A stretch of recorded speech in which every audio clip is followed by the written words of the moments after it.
We're joined now by Room 20 podcast host, Joanne Faryon. Welcome. Thank you. So without revealing too much, how would you describe Room 20? Well, it starts off, I guess, as a mystery about who this man is, a man who's been kept alive in a San Diego nursing home. At the time where you enter the story, it's about 15 years that he's lived there. And he's a John Doe. They don't know his true identity, but he's been called 66 Garage. I can tell you now, without ruining anything in the podcast, that it's believed that he got this name because he was in a crash and the van he was driving was taken to a place called 666 Garage. So you know that in the beginning of the podcast, right? I explained that. But what the actual story is about is sort of, it starts at the moment actually that I quit my job. And I set out on this sort of journey that starts out as an effort to find out who he is, and it becomes something very different. And starting there, can we talk about your background as an investigative journalist and how that actually brought you to this mystery? Yeah, so the one thing you learn in episode 1 of the podcast, I have a personal connection to this story that I finally reveal. And again, it's not giving away too much, but it sort of goes back to the death of my mother. And as a journalist, I become somewhat obsessed about sort of understanding this moment of dying and end of life. And I start reporting on these issues. In fact, when I was here at KPBS, I spent a year reporting on hospice care with iNewsSource and with KPBS.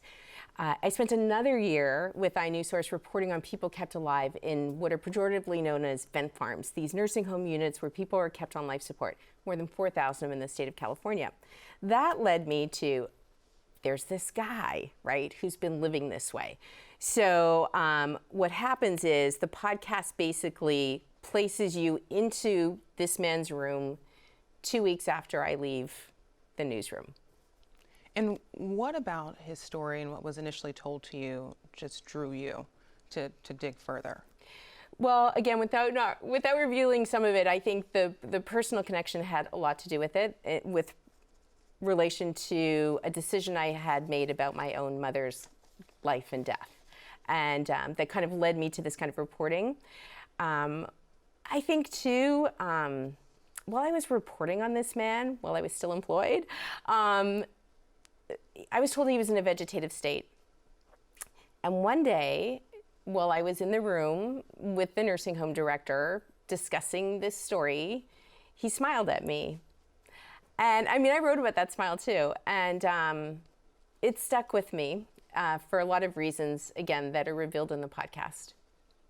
And how did this investigation of sorts differ from previous investigations as a journalist?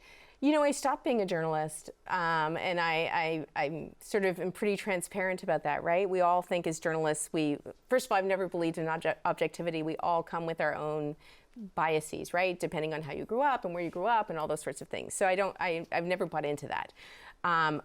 However, I think there are a lot of things that we believe as journalists, which is you don't, your sources, the people that are in your stories, you keep this distance from, right? You don't become connected to them in any way.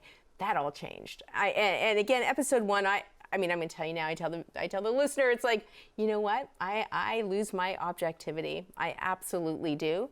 I decide that I have to be more than a reporter, and whatever that means, because at the end of the day, this is really a story about like a man lost his humanity. That's what this story is about, how he had lost his humanity the minute he crossed the Mexico-U.S. border. And so it's a story about what it means, I think, to be a person. It's a story about consciousness and how, and it's about connection, personal connection. And now Room 20 has become one of the most popular podcasts in the nation. Why do you think this story is resonating with such a large audience? You know, honestly, it's surprising. It is surprising, and but it's very hopeful because it's a very nuanced story, and it's sad in so many ways, and yet people are finding something in it. They're connecting to this man, right? And I think if the point of the journey is to sort of find his humanity, I think in the telling of it and in the reaction to it, it kind of does that. Joanne Faryon, thank you so much. Thanks for having me.